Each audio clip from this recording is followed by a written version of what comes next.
Hello, this is Chagok. It's my first time filming a video in English.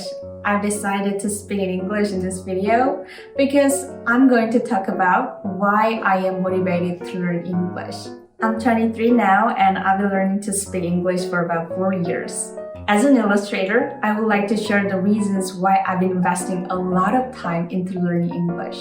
There are several reasons why I learn English, but the primary one is related to my personal issue. It's because I felt insecure about my English and wanted to build confidence in speaking English. As I mentioned in my previous video, I majored in English literature, which is why I often found myself in situations where I had to speak English. It's not that I hated English or I couldn't speak it at all, but I had a hard time speaking English, just like many typical college students who had experienced the common Korean education system. It wouldn't have been such a big deal if everyone struggled with English, but many of my college friends graduated from foreign language high schools, international schools, and some of them were even from English-speaking countries because they studied abroad. It means most of the students in my department weren't afraid of speaking English, which was really intimidating for me. It's really important to have confidence in whatever you do, but I lacked confidence. Even people who don't know me well said things like, "Oh, are you majoring in English? You must be good at speaking English," which stressed me out more. I felt the need of changing my attitudes toward English during my sophomore year in college and signed up for a private English lesson over phone calls, so-called 전화 영어, to study in earnest. Anyway, this is the first reason why I learned English, to overcome my insecurities and become more confident. However, I graduated from college now and I don't need to take English classes anymore. So, why do I keep learning English? I have a second reason, which is related to my career. I'd like to work in a much broader market. Without a doubt, being able to speak English opened a lot of doors for me. Of course, you can go abroad to work as an illustrator, but I believe there's a greater advantage in working for a global company while living in Korea.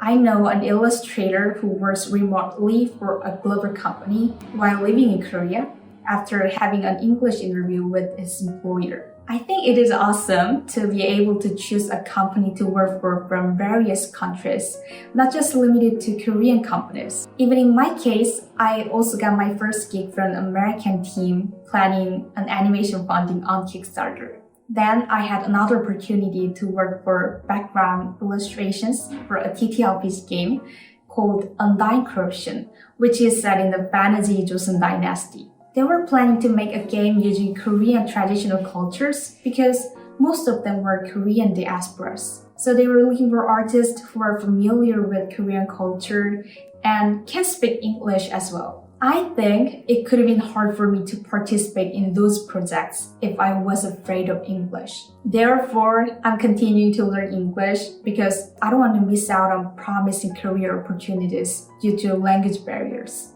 The last motivation for learning English is a combination of my personal and professional reasons. It is to improve my mental health as an illustrator. It might seem like studying English has nothing to do with improving your mental health. However, I personally believe they are closely intertwined. I found out artists who draw for a living tend to judge themselves based on their drawing skills. So they feel like they are useless when they can't draw well. I didn't go to an art school like other artists. I couldn't understand that kind of tendency at first.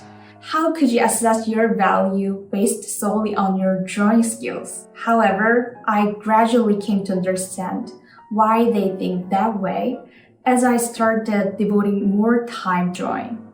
Drawing is not inherently a social activity. You need to devote your time and energy to your work just alone. It's a quite solitary activity. In the meantime, you often come across great artworks through social media, and you're probably going to compare your work to the great artworks and even the number of likes. So you will focus on art with the pressure that you need to become better at drawing. And it eventually leads you to maintain a reclusive lifestyle without much of social interactions. I also found myself constantly drawing at home and comparing my work to the great artworks on social media. It led to feelings of self-doubt and pressure to improve even more. As a result, I ended up spending all my time drawing and neglecting other aspects of my life. Then I even started to feel like I'm at the top when I can draw well, and I'm at the bottom when I can't. Additionally, I felt like I didn't know how to do anything else besides drawing because I only drew at that moment. But it takes such a long time to be good at something, and it's definitely not an easy journey. So there's a much higher chance of feeling like you are the worst rather than the best during that long journey. That's why you need to have something to support you so that drawing doesn't become your everything. And I think something has to be consistent effort you have put into another specific field. It was English for me. I also have a time struggling with my drawing, of course. And I used to feel like everything is falling apart in that situation. But now I have a growth mindset towards other areas, and it allows me to maintain a much healthier state of mind. For others, it could be sports, playing musical instruments, or anything. Regardless of the field, if you consistently put in effort, it can become your valuable asset in maintaining your mental well-being. These are the reasons why I have learned and kept learning English. I can speak English like native speakers, and my pronunciation or expressions might sound awkward. Of course, I'm not perfect, but at least I can communicate with people in English, and it gave me some unique opportunities so far. I hope my video can serve as a motivation for learning English for those who may have experienced a setback due to English like I did, and for those who aspire to work in a much broader market. Thank you for watching my video today, and it took me forever to film this video. I had to delete the first and the second ones because they looked too awkward. So if you like the content, please leave a comment. See you next time. Bye!